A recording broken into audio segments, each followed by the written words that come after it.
Doctor, master, barrister, হাফেজ, মাওলানা, মুফতি, কারি, শিক্ষাবিদ এবং বৈজ্ঞানিক করে পাঠালেন। কাদের জন্য? না মক্কাবাসীর জন্য নয়, মদিনাবাসীর জন্য নয়। তেহানা, নেজার, ওমান, বাহরাইন, হাদ্রামাউত, আরবের এই প্রত্যন্ত অঞ্চলের কোন নির্দিষ্ট এলাকার নবী করে রাসূলকে আল্লাহ পাঠাননি। বরং মনে রাখতে হবে তামাম পৃথিবীর প্রত্যেকটা মানুষ, যাদের পরিচয় মানুষ, আল্লাহ এই মনুষ্য জাতির জন্য রাসূলকে নেতা, অধিনায়ক, ক্যাপ্টেন আর বৈজ্ঞানিক আর ইমাম, লিডার করে পাঠালেন। আর একবার বলেন সুবহানাল্লাহ। নবী মুসা আলাইহিস সালাম তিনিও নবুয়ত প্রচার করেছেন, তবে একটা নির্দিষ্ট গণ্ডির ভিতরে, একটা নির্দিষ্ট এলাকার মধ্যে, নির্দিষ্ট এলাকায় একটা নির্দিষ্ট সীমারেখার মধ্যে। নবী ইয়াহইয়া আলাইহিস সালামকে আল্লাহ নবী করে পাঠালেন, তবে একটা নির্দিষ্ট জাতি, নির্দিষ্ট সীমারেখার মধ্যে। নবী হুদ আলাইহিস সালামকে আল্লাহ নবী করে পাঠালেন একটা নির্দিষ্ট জাতির জন্য।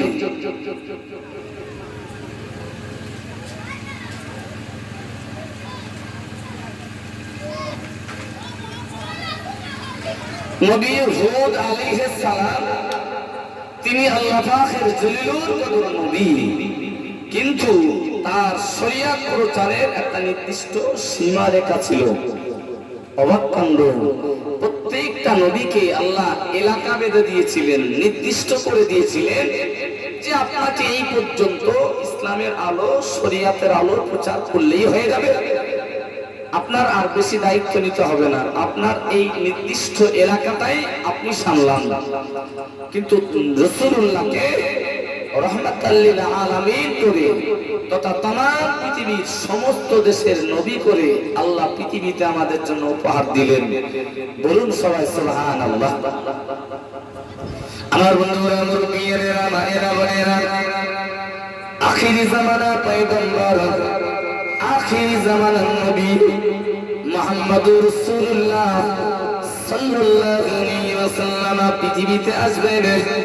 যার ভিতরে রয়েছে একাধিক গুণ। নবীর ভিতরে একটা গুণ না বাবা, রাসূলুল্লাহর ভিতরে একটা আদর্শ নয়, রাসূলুল্লাহর ভিতরে দুটো তিনটে আদর্শ নিয়ে মহান আল্লাহ পৃথিবীতে পাঠাননি বাবা। তাম পৃথিবীর সমস্ত ডিগ্রি আর যোগ্যতা দিয়ে আল্লাহ পাক রব্বুল আলামিন সোনার নবীকে পৃথিবীতে পাঠিয়ে দিলেন। আমরা নবী দিবসের মাহফিলে বসে শিক্ষা নেব বাবা, আলোচনা শুনবো। আল্লাহ পাকের নবী মুহাম্মদুর রাসূলুল্লাহ সাল্লাল্লাহু আলাইহি ওয়াসাল্লামকে আল্লাহ তাআলা পৃথিবীর নেতা, অধিনায়ক, ক্যাপ্টেন করে পাঠালেন। কিন্তু ভারতবর্ষে কেন পাঠালেন না বাবা? আখিরি জামানার পয়গম্বরকে আল্লাহ পাক আমেরিকায় পাঠালেন না, চীন দেশে পাঠালেন না, নেপালে পাঠালেন না, ভুটানে পাঠালেন না, বাংলাদেশে পাঠালেন না, আর পাকিস্তানে রাসূলুল্লাহকে আল্লাহ পাক পাঠালেন না। বরং तमाम পৃথিবীর মিডিলতম জায়গা আল্লাহ পাকের পৃথিবীতে মিডিলতম জায়গা হলো মক্কা শহর। এই মক্কা শহরের একেবারে মিডিলতম ঘর আল্লাহ পাকের কাবা শরীফ। সেই কাবার কাবা করে আখিরি জামানার পয়গম্বরকে আল্লাহ পাক তামাম পৃথিবীর মিডিলতম দেশ মক্কা শহরে পাঠিয়ে দিলেন। জোরে বলেন সুবহানাল্লাহ, আরো জোরে বলেন সুবহানাল্লাহ। আল্লাহ পাকের নবী পৃথিবীতে আসলেন বাবা। আল্লাহর কাছে এমন গুণাবলী সম্পর্কে নবীর ব্যাপারে কে দাবি করেছিলেন? আল্লাহর নবী মুহাম্মদুর রাসূলুল্লাহ সাল্লাল্লাহু আলাইহি ওয়াসাল্লাম। আল্লাহ পাক দুনিয়াতে আনলেন এমন একজন নবী যার ভিতরে পৃথিবীর সমস্ত যোগ্যতা থাকবে। এমন দাবি এমন আশা কি করেছিলেন যে এই যোগ্যতা সম্পন্ন সন্তান, এই যোগ্যতা সম্পন্ন নবী আমার পরিবারে আমার বংশে প্রয়োজন। আমার মুরব্বিয়ানেরা মনে রেখে দিবে, আমাদের জাতির জনক হযরত নবী ইব্রাহিম আলাইহিস সালামের কথা নিশ্চিত আপনাদের কর্ণগোচর হয়ে রয়েছে। হযরত নবী ইব্রাহিম আলাইহিস সালাম যিনি জাতির জনক, আল্লাহর কাবা সংস্কারের পরে আল্লাহর কাছে দোয়া চেয়েছিলেন। মক্কা শরীফের কোন সম্পদের জন্য নয়, আল্লাহর কাছে দোয়া চেয়েছিলেন, ও রব্বুল আলামিন আল্লাহ রব্বানা ওয়াবাস ফীহিম রাসূলাম মিনহুম। আল্লাহ পাকের নবী ইব্রাহিম আলাইহিস সালাম আমার সোনার নবীকে পাওয়ার জন্য আল্লাহর কাছে দোয়া চেয়েছিলেন, ও রব্বুল আলামিন আল্লাহ কাবা সংস্কার করেছি, আল্লাহ মক্কার কোনো টাকা পয়সা আমি ইব্রাহিমকে আমাকে দিতে হবে না। আল্লাহ মক্কার কাবা সংস্কার করেছি, আল্লাহ এই কাবা সংস্কারের জন্য মক্কার মানুষের কোনো টাকা পয়সা আমি চাই না, আমার দিতে হবে না।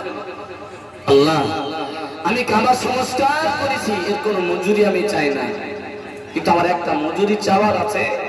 সেই মজুরিটা হলো আমার পরিবারে একটা ভালো পুত্র সন্তান দান করেন, যিনি আপনার নিদর্শনাবলী মানুষকে বলবেন, প্রচার করবেন, যিনি জ্ঞান বিজ্ঞানের কথা বলবেন, যিনি কিতাবের শিক্ষা দেবেন, যিনি মানুষের বৈজ্ঞানিক হবার রসদ যোগাবেন, যিনি মানুষকে লেখাপড়া শেখানোর উৎসাহ প্রদান করবেন।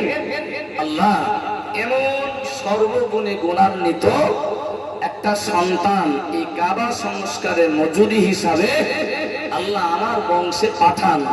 আমি আর পৃথিবীর কোন সম্পদের দাবি করব না, আমার একটাই দাবি, এই কাবা সংস্কারের মজুরি হিসাবে একটা অলরাউন্ডার সর্বগুণে গুণান্বিত একটা সন্তান আমার বংশে পাঠান।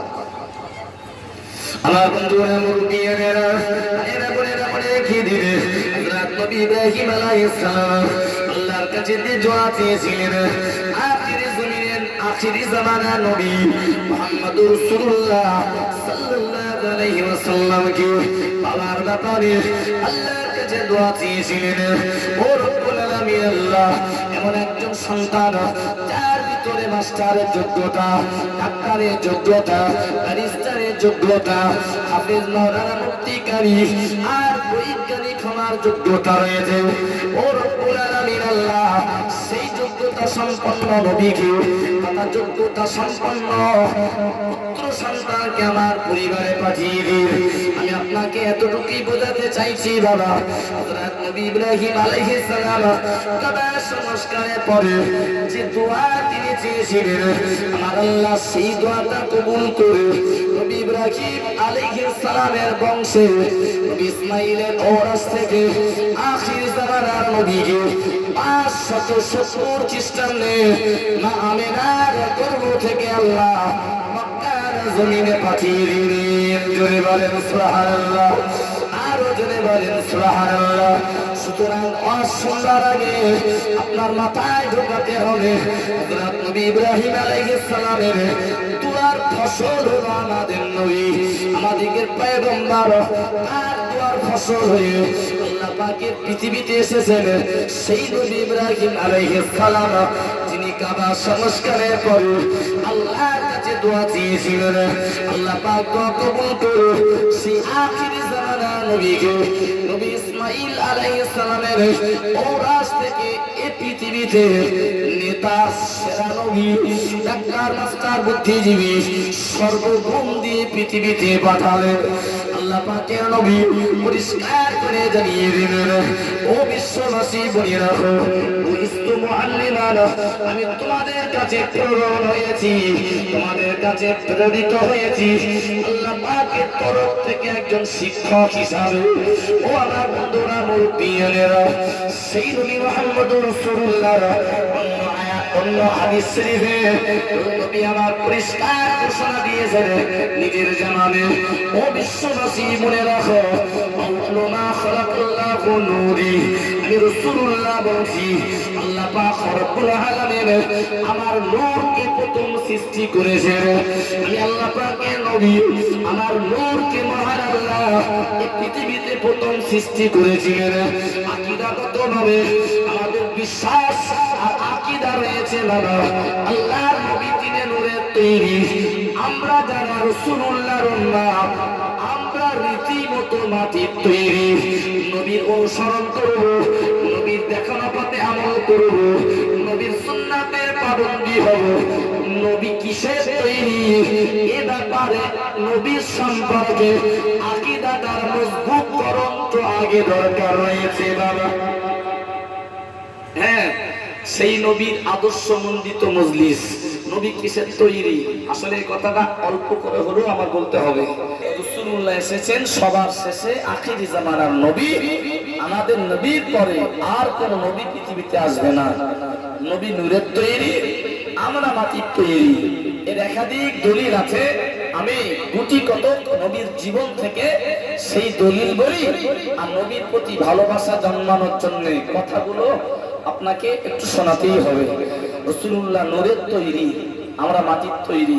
রাসূল নূরের তৈরির প্রমাণ আম্মা জান আমেনা বলছেন, আমি রাসূলুল্লাহ আম্মা জান বলছি, আমি আমেনা, আমি স্বপ্ন যোগে দেখলাম যে আকাশের একটা উজ্জ্বল তারকা এক প্রান্ত থেকে, আমি আমেনা ঘুমের ঘরে দেখছি আস্তে আস্তে যেন আমার কুঁড়ে ঘরে নামার মতো পরিস্থিতি তৈরি হচ্ছে। আমি আমেনা স্বপ্ন যোগে দেখছি সেই উজ্জ্বল তারকা টুকটুক টুক করে আসমানের এক প্রান্ত থেকে আমার ঘরে নামার মতো।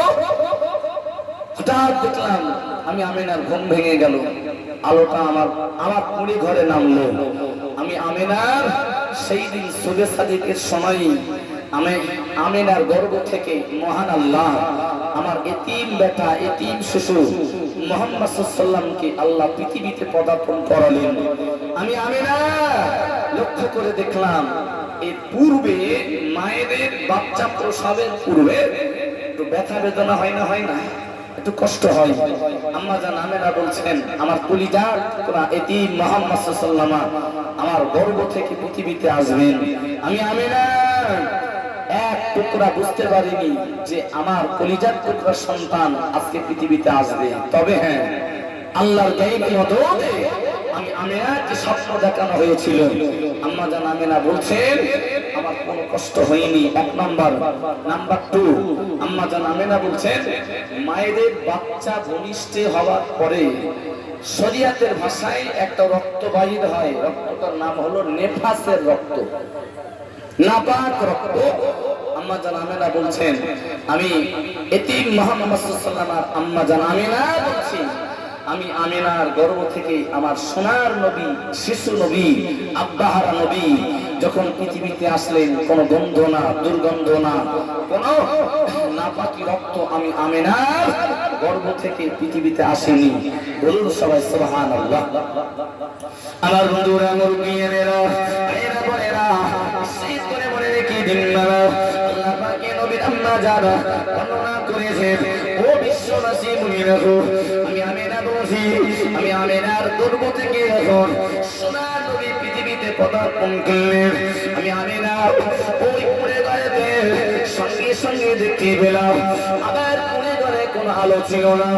যে জামানার মানুষ আমরা, এই জামানাতে আমাদের লাইট রয়েছে, ইলেকট্রিক রয়েছে বাবা, ইলেকট্রিক অফ হয়ে গেলে ইমার্জেন্সির ব্যবস্থা রয়েছে। ইমার্জেন্সি নাই বা থাকলো, যে সময়কার মানুষ আমরা, আমাদের কাছে বড় বড় মোবাইল আছে বা ছোট মোবাইল চাই বলি না কেন, প্রত্যেকটা ক্ষেত্রে আমাদের কাছে আলো আছে, জ্যোতি আছে।